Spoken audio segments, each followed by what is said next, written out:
All right, so we know you can do surgeries on people and animals, but what about our seas? Well, we're not going to do surgery on the seas, but it turns out that you can.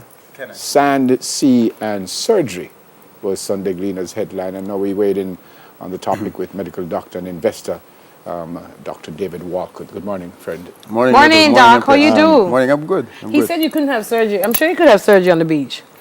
I wouldn't recommend it, but certainly you're welcome to do so. You could have it now in a ship on the sea, but not on the Actually, funnily enough, there's a company called Women on Waters that actually does procedures on sea. Oh. Okay. Because what they do is they take advantage of the fact that different jurisdictions have different medical restrictions, and they fly the flag of the country of origin. Yeah, man. What are we talking about here? A tourist who comes down and gets ill, or a tourist who comes here with an illness and wants to be fixed for what? So a tourist who comes here with the intention of pursuing medical services here. Mm-hmm.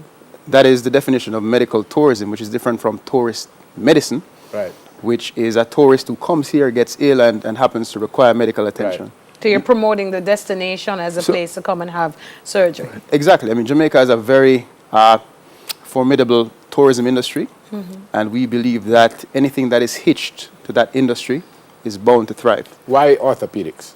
And orthopedics is what, by the way? So orthopedics is anything to do with the musculoskeletal system, bones, joints, etc. There is no market leader in this hemisphere in orthopedic surgery, and the firm I work with, KIC Ventures, owned by Dr. Kingsley Chin, he's a specialist in spinal surgery, and we sort of identified the demand for spinal surgical conditions. Up to 85% of human beings will have back pain at some point in their life. And I saw you exercising this morning. Yes, So, my back's still all right, though. Where does this come from, though? I mean, I suspect you did a feasibility study, I'm sure. So are you suggesting that this happens already and we're just not taking advantage of it, or is something brand new when just... No, I mean, the reality is the industry exists in different forms all over the world. I personally am very bullish on medical tourism, as is the firm, as are many people in Jamaica. I think the problem Jamaica has been struggling with is that we haven't sort of had a consolidated army of forces united towards medical tourism. And that is what we at KIC Ventures aim to bring. So we're bringing surgeons down and creating a critical mass required to ignite the industry. So how many surgeons do we have here? You're talking about also neurosurgery, which is... Well, the thing is, when it comes to the spine, there's a sort of interface between neurosurgery and orthopedic surgery, Right. which is how neurosurgery comes into the conversation, but it really is about spinal surgery. Okay. And so with spinal surgery, meaning you have backaches, how many surgeons are on the island to be able to service, this possible booming industry of medical tourism? So what I'd rephrase that to consider how many surgeons would be required to meet the demand. Yeah. Because there is, in as much as we have lots of trained physicians here, if there's no demand for them because they're not being marketed to the international clientele, Fly out. then how many, the number of surgeons here is immaterial. What we're finding is that more and more international surgeons are interested in our platform and, have been signed up within our company with the intention of doing surgeries in Jamaica. But I still, David, I think you're avoiding what I'm trying to get, which is how many do we have on the island? How many neurosurgeons Yeah, do we how have? many neurosurgeons? We have... Do we have any? We have a sufficient number of trained neurosurgeons and orthopedic surgeons. I couldn't give you a number. Okay, but there's a good handful. But there's a good handful, and in fact, my personal belief is we have more surgeons than is required to service local patients, which is why it makes sense to connect the local supply of healthcare services to the international demand. Yeah, I don't know if your memory need to be good to be a doctor, but me will test because we're running out of Testing me live. Yeah, we're running out of time, so I have a triple barrel to give you now. Yes. You're going to build somewhere to do this. What about insurance, if they have insurance overseas? And what about follow-up? After they leave, you treat them, then go back. Where do you follow them? So share them. So let me start with whether we're going to build somewhere.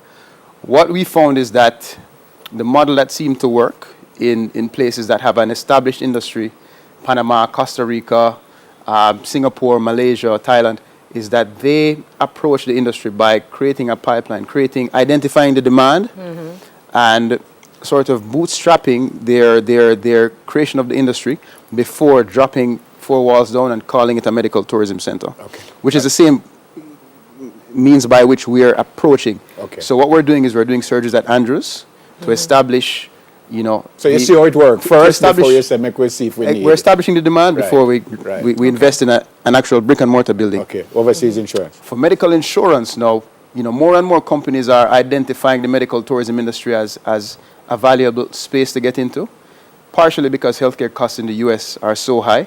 And so we expect insurance coverage for you know, healthcare services to increase in years to come. And the third question you asked was? That means you remember now, so no. Insurance. Follow up after the surgery, and then go back. So the reality is, you know, Jamaica is very close to the US. And we have both a local and international consortium of surgeons which have been interfacing. So, you know, surgeon A comes down from the US, does the surgery. There's surgeon B, C, and D who are down here who can follow up on the patients, as well as other sort of, you know, pawns within the entire ecosystem we've created. As well as good food, good sand for recovery, Sand, hotels, Airbnb places to relax for a month after. Have you started? And if not, when will you start? No, we've started. So we've actually, you know, been doing surgeries at Andrews since this year. We have invested over $500,000 US of equipment into Andrews. We've been bringing patients down. We have surgeons registered from the US on our platform with the Jamaican Medical Council. So it's a very real process that we've actually begun. It's the first time hearing about it. How would the patients who came down, how did they hear about that they could come to Jamaica? So the firm I'm working with, KIC Ventures, owns it's a private equity firm that owns a company called the Les Institute, which is actually a company based in the US. So they have a strong marketing presence in the US, and so patients actually call into the US and are directed to what we offer in Jamaica. Brilliant, sir. This is going to be interesting. Good luck. Yes, I'm very optimistic about it. Yes, it sounds good. Brilliant. And it's obviously not just because you said Andrews, so it's obviously not just in the North Coast. Oh, no. And the beautiful thing about the highway is Kingston is now accessible to Ochi in a very real way. Good to see you. You know? 2011 Rhodes Scholar, medical doctor, investor, Dr. David Walcott. Great to see you.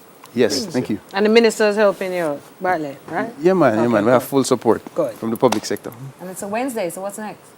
Well, let's go giveaway. Okay, let's do it. Here's the question. If you can tell us how many wipes are in a pack of Jack and Jill diapers. Seriously? 733-246-1 to see. How many wipes? So is it a 20, 50? How much wipes? Don't give the answer. I want the people them win. I don't know. Don't say me, sir. Come, I don't know. How much you think? How many wipes that you wipe the baby's bottom with? I don't know. Just say wipes in a pack of Jack and Jill diapers. Doctor's like, Doctor, that's not his area of specialty. Do you have any children, sir? I can't help. Do you have any children? Not yet.